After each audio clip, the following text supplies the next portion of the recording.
Olá, está começando mais um Painel Brasil e eu recebo o professor João Paulo Peixoto. Ele é professor da Universidade de Brasília, UNB, e ele é cientista político. Ele também é escritor, ele é autor de livros e artigos sobre política e administração pública, reforma e modernização do Estado, publicado no Brasil e no exterior. Tudo bem, professor? Tudo bem, boa tarde, é um prazer estar aqui. Muito obrigada pela sua presença e vamos conversar aí um pouco e fazer um balanço do governo desses 6 primeiros meses da nossa presidente Dilma Rousseff. Eu queria saber do senhor o que o senhor pensa a respeito desses 6 meses. Olha, eu acredito que até o momento a presidente Dilma, de uma certa forma, tem tido uma atuação positiva no sentido de imprimir uma marca própria, não é? No governo. O grande desafio que ela tinha era se livrar da pecha de ser apenas uma preposta, vamos dizer assim, do ex-presidente Lula, né? Ela se confundia muito com o governo dele e o desafio dela agora é mostrar quem ela é efetivamente. E eu acho que ela tem conseguido, na medida em que, por exemplo, houve já uma mudança de estilo muito importante na condução do governo, né? Quer dizer, a presidente tem se manifestado uma pessoa radicalmente diferente do ponto de vista de comportamento, né, na presidência da República do presidente Lula. Uma pergunta assim que eu gostaria de lhe fazer é o seguinte: a gente sente uma certa aproximação dela, por exemplo, de Fernando Henrique Cardoso, quando ela é extremamente cordial com ele em várias situações, e agora quando do aniversário dele de 80 anos. Essa aproximação, eu percebo assim um pouco para esvaziar a pressão do PMDB. O senhor pensa assim também? Olha, eu acredito que essa é uma conduta menos partidária e uma conduta mais adequada ao cargo que ela ocupa, né? Afinal de contas, como presidente da República, ela deve estar acima dessas disputas político-partidárias, né? Ela representa também a nação. Então, eu acredito que essa é uma mudança importante, na medida em que ela, na minha opinião, ganhou bastante em termos de imagem positiva, né, ao se relacionar com ex-presidentes, tanto Itamar Franco como Fernando Henrique, de uma maneira não partidária, ou seja, exercendo a sua condição de presidente da República. Ela inclusive ofereceu o Palácio do Planalto para o velório do Itamar Franco, que é uma coisa... Nesse caso era mais ou menos esperado dentro do protocolo e do cerimonial que rege funerais de presidente da República. Mas, mesmo assim, quer dizer, eu acredito que ela tem demonstrado um despojamento partidário. Não sei até quando ela conseguirá manter isso sem despertar uma certa ira, vamos dizer assim, por parte do PT. O senhor acha por parte do PT e não PMDB? Não, por parte do PT principalmente, que é o partido dela. Certo. Mas, na realidade... Ciúmes por parte do PMDB, talvez. Talvez. Porque se começa assim a dar uma outra cara de governo. Não existe uma exacerbação, por exemplo, da forma petista anterior, no caso do governo Lula. Isso já não se percebe mais, pelo menos a gente acha que não existe mais tão forte. Essa conduta dela sinaliza no sentido de um certo descolamento, né, dos partidos e no sentido de uma atuação mais independente. Eu acho que essa é a grande mensagem que ela está passando ao não se deixar totalmente refém de um partido ou de outro. O senhor acha que o fato dela ser uma mulher à frente do governo, da presidência do nosso país, é uma grande transformação, é um foco diferente, é um olhar diferente?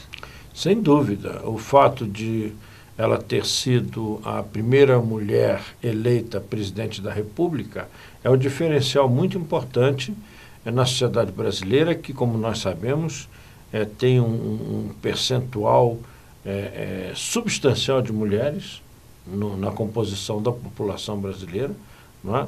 E o novo posicionamento da mulher na sociedade, na política, na economia, na administração pública é visível e é cada vez mais crescente, e a posse de uma mulher como presidente da República é, de certa forma, um reflexo de todas essas mudanças que a sociedade brasileira está fazendo e que outros países já fizeram, inclusive, né? Quer dizer, o Brasil está agora entrando numa nova fase política, vamos dizer assim, na medida em que a sua sociedade está se modernizando e transformando valores rapidamente. Há uma grande diferença entre a presidente Dilma e a presidente da Argentina. O posicionamento da nossa presidente parece muito mais política, muito mais firme, muito mais objetiva. O que o senhor pensa a respeito disso? Sem dúvida nenhuma, até porque ela não é uma política, a presidente Dilma não é populista, não é? Ao contrário, é uma mulher que procura desempenhar os seus cargos com bastante racionalidade, é uma pessoa que tem um foco muito forte na gestão, não é? Quer dizer, nos resultados, na eficiência governamental, que ainda não conseguiu essa eficiência no setor público, mas evidentemente que não iria conseguir em 6 meses, claro. Mas pelo menos ela tem este foco, né? Tem este compromisso, coisa que eu não vejo na presidente Kirchner. O fato da Marina Silva, ex-candidata à presidência da República, ter saído do PV, o senhor vê nisso, de repente, uma possibilidade de uma aproximação de Dilma e Marina num quadro político? Olha, a aproximação entre políticos, né, sempre é uma possibilidade. Mas eu acho que isso vai depender muito da conduta que a Marina Silva adotar daqui para frente. Eu, particularmente, acho que ela fez uma jogada muito arriscada, do ponto de vista político, no sentido de, tendo em vista o seu futuro eleitoral, o seu futuro político. O PV, com todos os problemas que possa ter, é um partido já com uma marca definida. Solidificada, né? Solidificada e uma marca definida. Uhum. Né? E ela deixou tudo isso para apostar muito nela, individualmente, na Marina Silva. Né? Vamos ver se dá certo. Porque na realidade, né, 20 milhões de votos é bastante. Mas isso não significa que seja votos da Marina. E sim pode ser um voto de protesto, pode ser um voto, quer dizer, tem N formas. Pode ser o voto da representante da causa ambiental. Também pode ser. Seja quem for. Né? É claro que a condição dela, a história de vida dela, favoreceu-a, né? Mas eu continuo achando que ela fez uma jogada arriscada e apostou muito nela. Vamos ver se dá certo. O senhor também não acha que foi uma aposta arriscada da presidente Dilma quando escolheu a senadora Ideuly Salvati como ministra da coordenação institucional ou política, enfim, a que conversa do executivo com o legislativo? Olha, eu acredito que sim, porque ela é uma pessoa que já teve uma atuação bastante polêmica no Senado, né? E certamente tem suas arestas, né? Tanto do ponto de vista pessoal, como do ponto de vista partidário e do ponto de vista político, e que ela terá que vencer um preconceito inicial contra a indicação da candidatura dela. Então, eu acredito que, nesse sentido, foi uma escolha arriscada, porque talvez ela pudesse ter um nome mais suave, né, para encaminhar as questões relativas ao governo no Congresso Nacional. Como é que o senhor vê a relação da presidente Dilma com o presidente do Senado, José Sarney, e que vem junto com ele também o Renan Calheiros. Como é que o senhor vê esse jogo? Como é que ela está se portando e eles com ela? Olha, eu acredito que com o presidente Sarney ela não tem problema, pelo contrário, há uma aproximação muito grande entre os dois desde o governo Lula. Não é? Então, eu acredito que é um relacionamento que flui de maneira muito fácil. Com os outros, o relacionamento se dá mais esparsamente. Não é? Então, fica dentro de um clima normal. Porque é complicado, né, para a população essa relação PT e PMDB. O senhor acha que isso já amenizou, o povo já está aceitando mais, ou ainda é uma coisa difícil? Olha, esse chamado governo de coalizão, em que há uma obrigação de reunir vários partidos na base de sustentação do governo, ele é cheio de incoerências, né? Porque você coloca no mesmo bloco partidos que têm programas diferentes, ideologias diferentes, interesses diferentes.